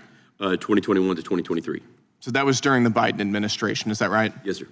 Got it. So presumably you're well-versed in border security and immigration enforcement, is that right? Yes, sir. I would say that I'm very aware. I also worked at CBP under the Obama administration. Yes, sir. Got it. So you've got a lot of experience there. I'm going to ask you a few questions. In an interview with the Daily Blast on February 28th, 2024, you mentioned, quote, "You can't deter and punish your way to lowering encounters at the border," end quote. Do you think you were right or wrong about that? 100%, sir. What we've seen. 100% what? Right or wrong? 100% I was correct. You were correct about that? Yes, sir. Okay. The idea that you just dismantle an immigration system is not, there was a mandate to the Trump administration. Illegal alien border encounters are down 95% right now. I think you were wrong about that. You also said, quote, the idea that you can turn off the border is just not factual. Do you think that was right or wrong? Sir, the threats that we're still seeing across the border. Do you think you were right or wrong about that statement? What's that, sir? My question is, were you right or wrong about that statement? When you turn off the immigration border? system, sir, yes, you will not see encounters. Yes. Well, southwestern border encounters are at a 15-year low under President Trump. Another thing that you mentioned, quote, just shutting off the border to asylum seekers is not going to do that, meaning close the border. What I think is going to do that is make it more erratic and sporadic for the sort of large surges of migrants you would see coming across the border. Do you think that was right or wrong? 100% correct. It was correct, sir. We're going to see that over the next couple of years. Yes. Border apprehensions are down now because President Trump has secured our border. He's stopped the flow of illegal aliens coming across our border and coming to our border. Do you think that we have a better or worse border situation now than we did under Joe Biden? Sir, I believe the border is secure. You believe the border is secure, that's right. But you were wrong about a lot of other things, about what would secure the border, is that right? No, sir, it's only been 100 days. You were wrong about what it would take to stop the flow of illegal aliens coming into the United States. You were wrong that secure enforcement that we're seeing under President Trump would stop the flow of illegal aliens. You ought to keep that in mind as you're going to the media and mouthing off about the president. Can I answer that question? Let me ask you another question. This is from a New York Times op-ed that you wrote just a month ago. Yes, sir. You mentioned, quote, federal law enforcement under President Trump is engaged in dangerous political theater. What about President Trump's law enforcement do you think is dangerous political theater? Do you think that Sir, I think seizing setting 235,000 pounds of quotas fentanyl by at the political border is appointees in dangerous the White political House theater? is a problem. Do you think seizing fentanyl at our border is dangerous political theater? Do you know who Gilberto Avila Jara is? So that's exactly where ICE should have their resources focused. That's exactly where And this we did, administration and he is was beginning to turn arrested them away last from. month and charged with over 20 sex crimes against minors. Yes, sir. These were the kind of people that Joe Biden 2,000 and CBP under your officers leadership off the were border coming into over our the next country. 3 months doesn't make us more safe. Taking HSI agents away from drug interdiction, and taking murderers and trafficking, rapists human off our smuggling streets makes the doesn't American make us people more safe. It's your testimony that taking murderers and rapists off our streets does not make us more safe? What I'm saying, is that what sir, you're telling me? what we have heard from this administration is over the next few months, there's going to be thousands of law enforcement focused on non-criminal migrants. We'll see. Instead You of were the you were exact wrong same about a threats lot we of things. both I don't agree put a on. whole lot of stock into that, candidly, and I don't think the American people do either. Do you support amnesty? No, sir. Do you support amnesty for illegal aliens? No, sir. In this New York Times article, you wrote, quote, that means that the best solution for public safety is not mass deportations. No, I it's giving support undocumented, immigration I'm support speaking for right now. migrants that need This is my protection time, under our not law. yours. I'm speaking. It's giving undocumented immigrants who have been in the United States for a long time the opportunity to come forward, pay a fine, and gain legal status. That Yes, sir. sounds a lot like amnesty to me, doesn't it, to It's you? a process, sir, under the law that could exercise and allow them for That's migrants to come out amnesty. of the shadows and then focus. That's what amnesty is. This is a deliberate semantic obfuscation, and you know it, and I know it, and the American people know it as it's not, well. Do you think that illegal aliens should be given welfare once they get amnesty? Sir, that's not my department. You've got a lot of opinions on a whole lot of different things. You don't have an opinion Areas on that? where I've worked for 20 years, sir. Yes, sir. And finally, let me ask you, do you think that Biden was successful at stopping illegal immigration? There was failures at the beginning of the Biden administration to deal with the flow of migrants post-COVID, and then there was failures of implementation of policies across all of the immigration system. That's the same problems we're seeing now. The idea that you can enforce your way out of immigration and the challenges that we see across the Western Hemisphere, it's not going to work. We had an open border under Biden. The border's secure now. I think that's a successful Trump policy and a failure of the Biden administration. I yield my time back. Thank you. Gentleman yields back. With that, stay tuned. You ready? As ready as I'm going to be. Okay. I yield to the gentlelady from the great state of Texas, the ranking member of the subcommittee, Ms. Crockett. Thank you so much, Mr. Chair. And Mr. Hauser, Thank you so much for your service. I do want to make sure that we are clear on your credentials because you actually have them. I have that you were the Assistant Director of Legislative Affairs at Homeland Security, correct? At one time, yes, ma'am, about You were 15 years ago. You were Deputy Chief of Staff at Homeland as well? Yes, ma'am. You served as a Senior Advisor to the Commission as Homeland's Custom and Border Protections, Yes, ma'am. as well as you recently served as the Chief of Staff for ICE. Yes, ma'am. Okay, so you've done a few things. I'm also a combat veteran. Yes, ma'am. Okay, well, thank you for your service in all ways. Here, listen, I have a series of issues of what's going on because I will say that the Republicans were right. Democrats lost on immigration. When you look at all the polling, when you talk to people, they lost on immigration. And frankly, I am concerned that we did not have conversations that went beyond just talking about the humanity, because there are people that literally don't care about humanity, which is why we are able to have this administration doing the things that they're doing. Talking about the fact that border crossings are down 95%, well, I don't know if I can trust that number or not. You know why? Because first of all, they've been going out, they've been firing all of the persons that usually deal with data, science, and facts all over in all agencies, in addition to the fact that even if that is a real number, we don't know if they got to that number just because, well, this is a lawless administration that is consistently in violation of people's constitutional rights, the Constitution in and of itself, court orders. So we can't really explain exactly why and how, even if that is true. And at some point in time, you have to say there is a balancing test. Either we are going to follow the law fully or we're not at all. And frankly, what I've seen out of this administration is that they don't want to follow the law. But there is something that you said in your opening remarks that really stuck with me. There was a line that I wrote down. You said, line cooks and landscapers. Now, I have talked to those that are in construction. I have talked to those that are farmers. I have talked to a lot of people that have said that because of the reckless acts of so many of these ICE agents, they can't even get their workers to show up to work because of what they're doing. Now, you correct me if I'm wrong. As somebody that practiced criminal law, I never saw that we needed ICE to go and arrest somebody, say, for murder. Is ICE the only agency that has the authority to arrest somebody, say, if they go out and commit murder? No, ma'am, they're not. But what about aggravated robbery? No, ma'am. What about rape? No, ma'am. Okay, so in fact, 9 times out of 10, the primary arresting agency when it comes to, say, committing a crime such as aggravated robbery, rape, murder, would that be ICE? Would that be the primary arresting and investigatory agency to do that in the first place? No, ma'am. Okay. All right, so I just wanted to make sure I was on the right page because I get a little confused sometimes when we're around here. Now, we have talked about a lot of the kind of back and forth between the branches. And this idea of checks and balances seems to escape certain folk in the chamber. And so I really want to ask you just a couple of questions to make sure I'm not the one that has lost my marbles. Who has the right to conduct oversight? Or let me ask you this way.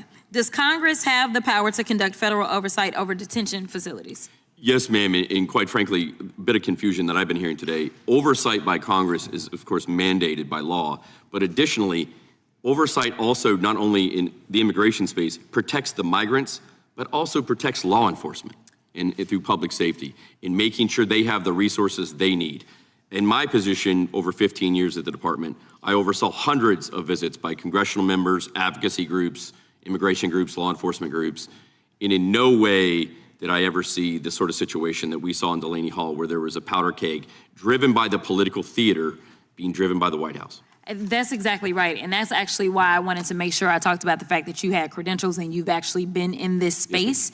That was not normal. And the idea that they would somehow say that it's their colleagues that were the ones that were driving it, which is why I made sure that I showed video footage of Representative McIver very calmly telling them why she was there. And frankly, it is sad that we do have to go through this kind of political theater because, listen, we all know what it is. That's why they hired everybody from Fox News, because all they trying to do is put on for a show. This is not the Apprentice show. This is supposed to be about the American people, and I want us to start to refocus our attention on the American people and stop demonizing every daggone person that ends up in custody of ICE, because they are not necessarily demons just because ICE decided to round them up. So thank you for your testimony. Can I answer that question? No.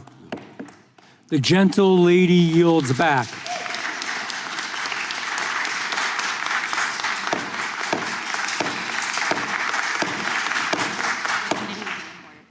The committee will be in order. I understand your enthusiasm, but we have rules in the way we run the committee for both sides of the aisle. With that being said, I will recognize the gentleman from the great state of Ohio, the chairman of the whole Judiciary Committee, Congressman Jordan. Thank you, Mr. Chairman. Mr. Mikowski, who are all these people in ICE detention facilities that Democrats went on the street? Who are these folks? Are they all just apple pie asylum-seeking folks, or who else might be in there? Sir, thank you for the question. First and foremost, they're immigration law violators. They violated the basic laws, the immigration laws that are codified by Congress. I'll say it again. So they broke the law? Yes, sir. That's one. first and foremost. They're not a United States citizen. Any of them violent? In addition to breaking the law, any of them violent people inside these detention centers? Absolutely, sir. Any of them gang members? Absolutely, sir. Any of them members of MS-13? Absolutely, sir. Any of them Trendy Aragua gang members? Again, sir, yes. So they're not just all warm and fuzzy folks that the Democrats want out on the street, right? They're bad guys. Some of them are bad guys, really bad guys. Now, some of them are just asylum seekers, but some of them are really bad guys. Is that fair to say? Yes, sir, it's fair to say. Yeah, because you worked in these facilities, is that right? I've worked in them, sir, yes. You know them better than anyone in this hearing room. Is that fair to say? Yes, sir. Okay, and before they go to detention, they have to get apprehended somewhere. They have to get arrested or taken into custody by ICE. Is that right? Yes, sir. You got to get them somewhere. You know, maybe it's on the border, maybe it's somewhere else. But you have to get them before you take them to the ICE detention facility.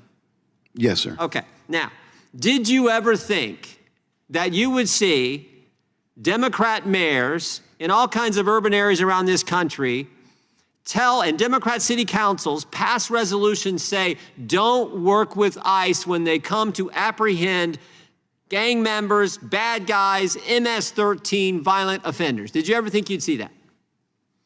Not here in the United States, sir. But that's exactly what's happening around the country, isn't it? Yes, sir. In my home state of New Jersey, that's fact. Yeah, it's happening everywhere. New Jersey, Denver, Boston, you name it. It's happening. And did you ever think you'd see governors and state legislatures do the same thing and say, you know what, our whole darn state is going to be a sanctuary state. Don't work with ICE when they're coming to enforce the law. Did you ever think you'd see that? No, sir.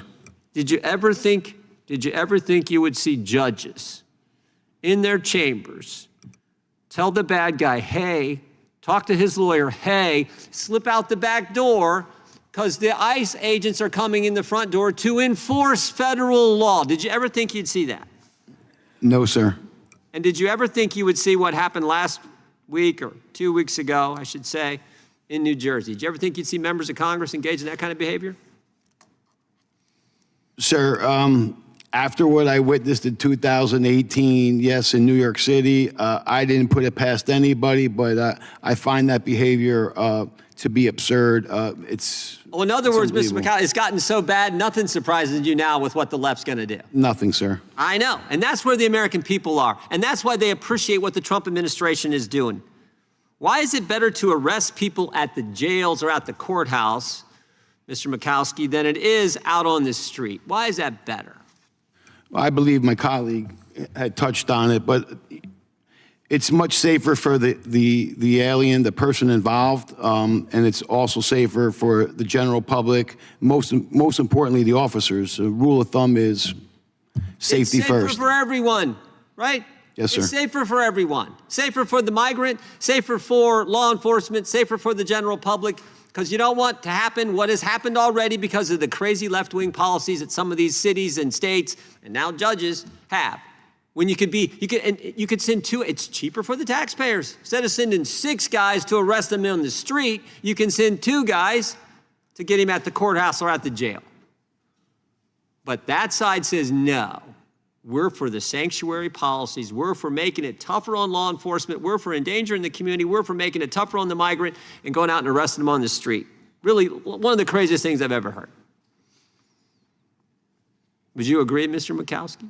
Yes, sir. And to your point, we talk about sanctuary cities, and my colleague was mentioning like deportation officers need to be on the street. Imagine if they would just honor detainers, they rolled over into custody, and I could send people over there to pick them up in a facility, not taking the officers away from an enforcement action. Okay, so deportation officers are very vital. Yes. And you know, the peaceful transfer from one facility to the other is just common sense, sir. No, we call that, in economics, you call that opportunity cost, right? Because it's safer for the officer, safer for the public, safer for the migrant, but it also, when you have to send 6 of them out on the street, there's the opportunity lost that you now have 4 extra agents there when they could be out doing other good work protecting the public. That's how dumb, there's no other word for it, how dumb this whole sanctuary policy is. Thank you for your work. The chairman from Ohio yields back. I recognize the gentleman, the ranking member from the great state of Maryland, Mr. Raskin. And thank you, Chairman Van Drew. Even ICE and the Department of Homeland Security recognize that, quote, any member of Congress has the right to show up for an inspection at one of our facilities in their oversight capability. Mr. Hauser, is that the general policy that you know? Yes, sir. Okay. ICE has also, along with lots of other parts of the administration, has been repudiated by the federal judiciary, including the Supreme Court. There are now more than 160 preliminary injunctions and temporary restraining orders that have been entered by federal judges, Republican appointees, Democratic appointees against a reign of lawlessness and complete disregard for the Constitution. President Trump has had to be instructed to bring back a man who the Department of Justice admitted had been deported due to an administrative error. He was sent to a torturer's prison in El Salvador due to what they confessed was administrative error. Do you agree that ICE has been violating the law repeatedly over the last few months? Sir, I would say the administration and the White House has been directing lawless action. The U.S. Supreme Court even had to issue an emergency order at 1 in the morning on April 19th to stop an unlawful attempt by the administration to conduct a mass deportation of Venezuelans without any due process whatsoever. They told them to turn the vans and the buses around. There had been no hearings, no opportunity to be represented, no opportunity to hear even the charges against them, no court orders. And just this last Friday, the Supreme Court upheld this ban on deportations, reaffirming once again that every immigrant in the country is entitled to due process. The two most beautiful words in the English language. It's due process that separates our rights and freedoms from arbitrary power by the state. And if you have a single libertarian bone in your body, you will understand what due process is all about. Now, why is congressional oversight important, Mr. Hauser, if the courts are there as a backstop against lawlessness by an executive branch? Sir, Congress's role, especially in immigration enforcement, is extremely critical for just the simple fact that we have tens of thousands of human beings in custody. And their care and the carrying out of our public safety and our law enforcement operations need critical oversight and accountability. So when you were chief of staff at ICE, how many congressional delegations would you say happened at ICE facilities? Hundreds, sir. And as we've all talked about, we saw large demands and migratory flow to the border. We were dealing with bipartisan, visits continuously week after these were week. Democrats and Republicans together coming to visit. So there's nothing strange about members of Congress doing it. Both parties have done it, right? No, sir. Did anything like what just occurred at Delaney Hall, where members of Congress were pushed and manhandled and threatened with arrest, and there was a melee, did anything like that ever happen in your experience? No, sir. And what I saw there was sort of this distilling of what I consider the direction of enforcement, immigration enforcement, in the political theater of this. That was the outcome that some people in the White House wanted. And they're putting that pressure both on the non-migrants that are non-criminal, that don't have finals order removal, and also on the ICE officers. Well, you mentioned the phrase political theater several times, and that's interesting to me because I remember at the end of the Biden administration when there was a struggle to get the two parties together and there was agreement, a bipartisan agreement on legislation at the border. And you had the most conservative Republicans in the Senate hailing it and saying it's a huge breakthrough. You had liberal Democrats getting behind it, and everybody was saying, well, it's not perfect, but we'll do this. And it was sailing through the Senate, it's coming over to the House, and then President Trump, former President Trump at that point, announced he was totally opposed to it. He didn't want border legislation. He wanted a border crisis to run against. In other words, he wanted political theater. I wonder, was that your perception of that same episode? Absolutely, sir. And when you watch the videos of what happened at Delaney Hall, ICE officers are trained from the beginning of when they enter the agency on assessing threat and risk.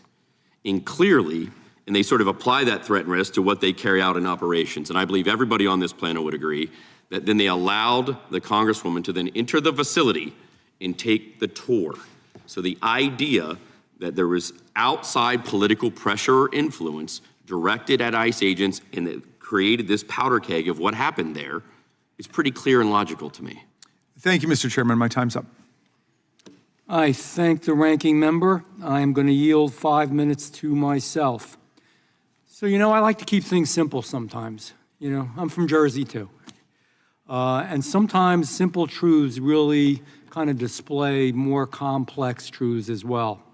So I think there's a few simple truths. And I'm going to ask all of you, and I'm going to ask for a really quick, yes or no answer.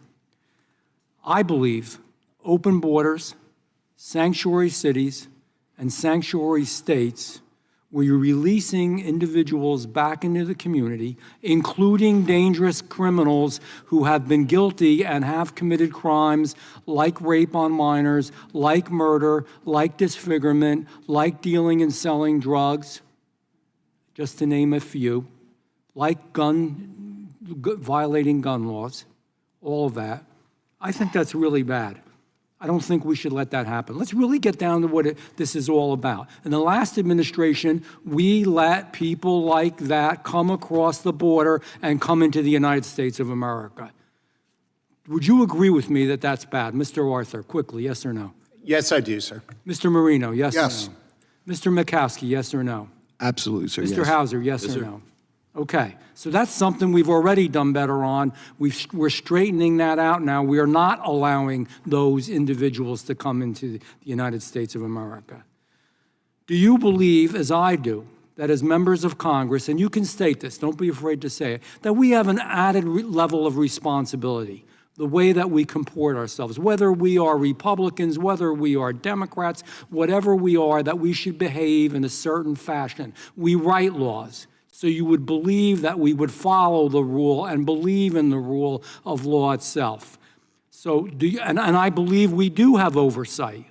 It's a process. You behave a certain way. It doesn't mean that you agree with everybody. It doesn't mean you don't investigate, but that you, as a member of Congress, as a congressman or a congresswoman, behave in an appropriate fashion lawfully, not in a combative assault type of way. Would you believe that that is true? Mr. Arthur, yes or no? Yes, and I attempted to comport myself that way when I was an oversight counsel. For I'm this sure you did. Mr. Marino, yes or no? Absolutely, yes. Mr. Mikowski, yes or no? Yes, sir. Mr. Hauser, yes or no? Absolutely, sir. It's what the military. So we saw the video. You saw the video. I don't have to say any words. Look at the video. Even all you who came here with a certain focus in your mind and were told to believe something, look at the video and see what it shows. That's all I'll say. Thirdly, do you think there's a financial effect on all of us in America while we debate the great issues of the day? How much should we spend? Where should we spend it? What should we do with the fiscal resources that we have, with the dollars that we bring in through taxation? Do you believe it's inappropriate to fund illegals, including illegal criminals, which we have? I could ask you that question. In fact, I'll ask a real question very quickly. In the past administration, did we at times fund illegal aliens? I'm sorry, illegal criminal aliens. Absolutely. Did we fund illegal criminal aliens? Yes, sir. Did we fund illegal criminal aliens in the last Yes, sir. administration? Did we, Mr. Hauser, What fund does fund mean, sir? Like, give them stuff, give them housing, give them clothing, give them transportation, give them education, give them, in some cases, debit cards. Did we do that? we have provided resources to migrants Right, for we 60 funded years. them. 60 years, sir. We funded them. Not The first illegal Trump bad administration. people, we didn't. No, I disagree, and that's wrong. And would you believe that cost people? We don't even have to go into it. Of course it costs the taxpayer. Of course, when resources are sparse, and we'll argue about Medicaid and SNAP and all these things, how about we don't give money to people who are really bad people doing bad things, send them back to the country of origin? Maybe that's a good idea. And I did want to address the ranking member, not the ranking member of the subcommittee, Mr. Raskin. He always loves to talk about the Senate bill, so I always have to talk about it as well. It was a bad bill. I didn't know, I knew it was a bad bill the minute we saw it in Judiciary. Had nothing to do with Donald Trump. It codified illegal aliens. It allowed up to 1.8 million to come into the country before anything was done. It did nothing about catch and release. It did nothing about the wall. It didn't rebuild the wall. It did nothing what in the past we had Title 42, and it didn't do anything about the Remain in Mexico policy. Now, real quickly, would you agree that some of those policies in the past administration were good, and that we really didn't need a whole lot more legislation, that we could have done it through the president at the time under the Biden administration? Yes or no? Absolutely. Mr. Marino, Yes, yes sir. or no? Mr. Mikowski, yes or no? Yes, sir. Mr. Hauser, Sir, yes can or you no? just give me the question one more time? All the things that I just mentioned, all the things that could be done to protect our borders. We had the biggest disaster in border crossings in our American history. Couldn't have we had prevented that purely by presidential action, not by a faulty, bad Senate bill? I think you're going to see a good bill come out of this Congress. Sir, I would only That bill was a state that bad this bill. is only the first 100 days. You're going to see border surges. I didn't ask that question. Until we don't need the Alien and Sedition Act to carry out immigration Nobody's enforcement. talking We have about Title 8. Do you believe that we could have done better in the Biden administration through presidential action than we did? Sir, clearly. Yes or no? Yes at the or beginning, no? Sir, there was mistakes. Yes or no? Yes, we screwed up. We did a bad job in the Biden administration. You know, I mean, even you've got to kind of admit that. And now we're trying to straighten out the mess. With that, I will yield back. And I yield to the gentleman from Florida, Mr. Moskowitz. You may even have a joke or two for us. Thank you, Mr. Chairman. Not a joke, just a quick clarification. The bill that he's talking about that was terrible was a Republican bill, so it's fine. It happens. I just a quick clarification of... If it's bad, it's bad. I don't care what party. No, I just wanted to remind people that it was a conservative, very conservative, Republican senator who had drafted that bill. With that, I want to yield as much time as she may consume to the ranking member, Jasmine Crockett. All right. Mr. Hauser, it's back to us. I like games every once in a while, and so I have some questions. The questions are going to be, is it political theater or progress? You ready? The first question is going to be, doing an executive order revoking birthright citizenship, political theater or progress? Political theater, it doesn't help the mission of ICE. Okay. How about revoking student visas? It takes up the time of ICE officers and is political theater, and it takes away from the national security and public safety mission. How about bashing car windows of people with no criminal record? That's driven from quotas of arrests being driven by the White House. And that is politicization of ICE immigration enforcement, so it's political theater. How about deporting people who are even citizens? That's not even deportation, but you know what I'm saying. It's political theater, and I believe that this White House is getting the outcome, the reaction that they want and they desire. How about arresting political opponents? That would be political theater. Yeah, so here's the deal. I know that you've been cut off a number of times as you have tried to give answers to various questions. Thank you so much for explaining that even this committee hearing is actually a bunch of political theater, because there's a lot of things that we could be talking about. We could be talking about the fact that we are currently in reconciliation, and while everyone else has been told to do things such as make sure that you take food out of people's mouths, make sure that you get rid of people's health care, make sure that you are harming our federal workers even more by making sure that the resources that they need to be able to do their job just kind of disappear. But at the same time, I think the way that Mr. Moskowitz figured it, it would be approximately $44,000 as relates to a bonus for each ICE agent. Is that correct? It's incorrect. It was 42,000. Okay, my bad. But the reality is that we do have real problems. And I don't know how we're gonna get to real solutions if we continue to just make everything about politics. As it was properly outlined by the gentleman from Florida, that was a Republican bill. And I'll be perfectly honest with you, I wasn't really a big fan of the bill myself on my side. So I know that there was a lot of conservative stuff in that bill that was going to be harmful. And with that, I am gonna yield back to the gentleman from Florida. Yeah, and I'm gonna yield time to the ranking member Judiciary in a second. Mr. Marino, on that topic of bonuses, just real quick, do you support ICE agents getting $42,000 worth of bonuses? There's $800 billion for bonuses. Okay.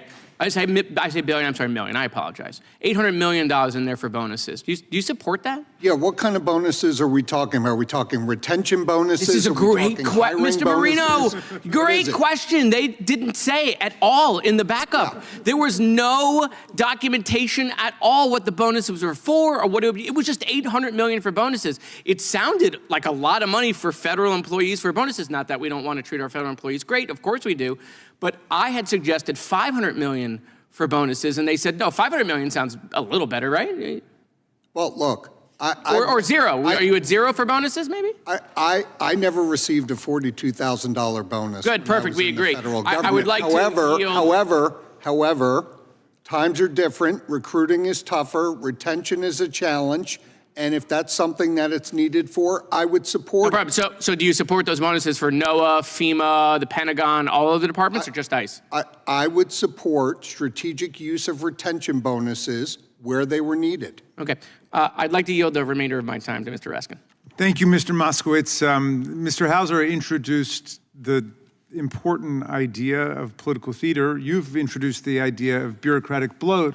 And our ranking member on the subcommittee has talked about the assault on the living standards of millions and millions of people in the country and their health care.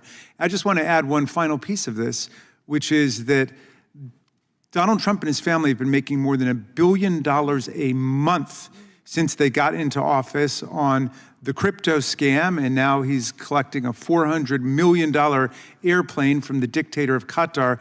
There is an absolute ripoff of the taxpayers taking place in a prostitution of the presidency. And I think that completes the picture for what's taking place in our country today. I yield back to the gentleman, and thank you.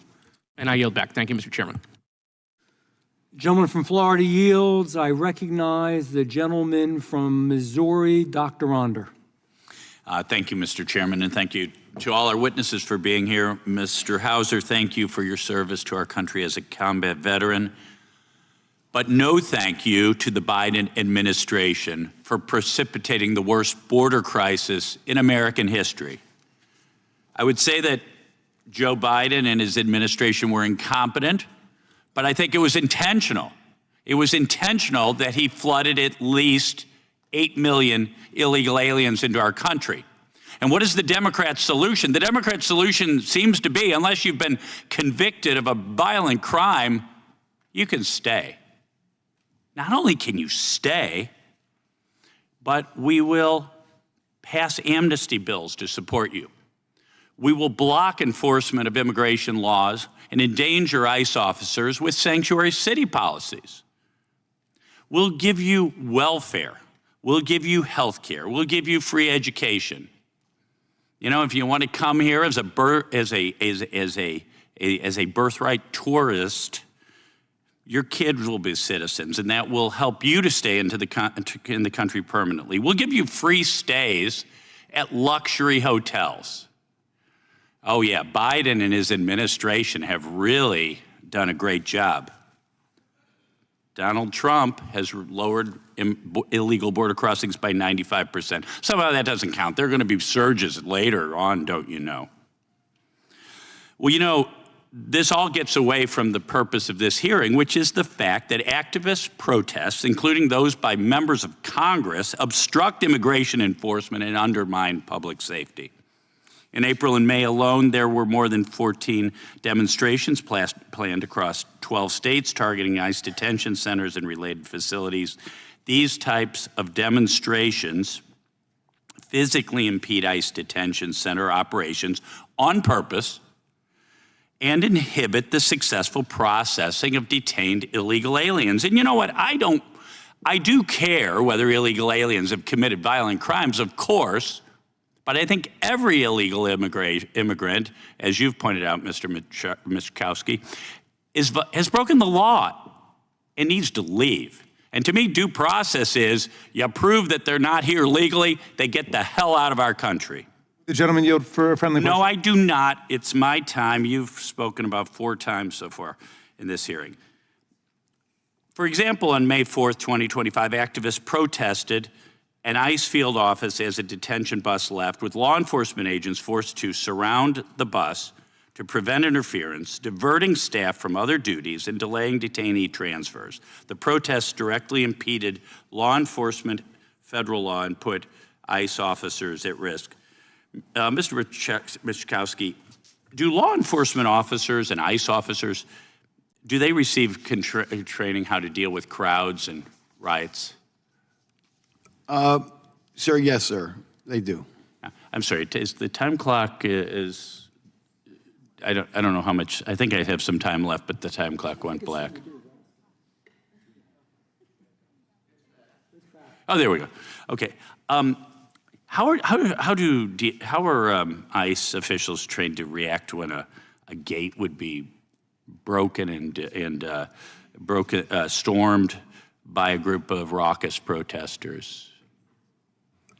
Sir, from what I saw in the video, I think they handled themselves the way they could, the best they could in that situation. I mean, what I saw was a lot of belly bumping from lawmakers, putting their hands on the officers, whether you agree or not agree. It's unlawful. Yeah. It shouldn't happen. Well, there's assault and there's battery, and when you touch another person without their consent, that's battery. And battery of a law enforcement officer, is that a violation of the law? Yes, sir. Even if you're a member of Congress? Yes, sir. We members of Congress aren't above the law. Absolutely, sir. And they were trying to protect maybe the facility. There was a lot of commotion there. Their number one concern at that moment is making sure nobody enters a secure environment and that could pose risk to a detainee or a congressperson or anybody else in that situation, sir. Right, right. Why do DHS and ICE officers, why do they wear body cams? Sir, can I answer that question? Sure. As Chief of Staff of ICE, I implemented the first policy for body-worn cameras, and they created a pilot within Homeland Security investigations to carry that out. That, in the last year, has been rescinded by the current administration. Okay. So they are not funding, and they are not moving forward with the body-worn camera program under the Trump administration. But I was glad to see, quite frankly, in the criminal complaint against the Congresswoman, that some of the officers still had their cameras on. Yeah. So hopefully this Congress and we have footage commit to fully we have footage of officers being assaulted. Mr. Under, if I could respond to that question. Yes.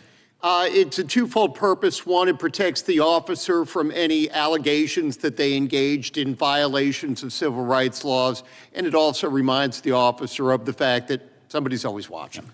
And Mr. Arthur, why do ICE officers occasionally wear masks?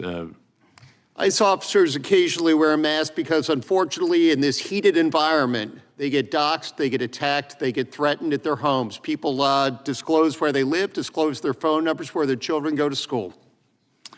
Well, thank you so much, and thank you all for your testimony. I yield back. The gentleman yields back. That concludes today's hearing. We thank our witnesses. Mr. Chairman, can I have a UC request? Is it okay? Absolutely. There's two articles. One is, this is a letter from members of the New Jersey delegation to the committee condemning efforts by the administration to politicize Without lawful objection. congressional oversight. By the way, that's some of the New Jersey delegation. Oh, from some members of the New Jersey delegation, yeah. And then this one is from the Washington Post. Elon Musk, enemy of open borders, launched his career as an illegal Without alien. objection. Yeah. I've got a UC as well. This is from the Associated Press. President Trump's first 3 children did not receive birthright citizenship. This is an article that came out of the fact that Donald Trump Jr. as well as Eric and Without Ivanka objection. were born to a woman who was not a U.S. citizen at the time. Without objection.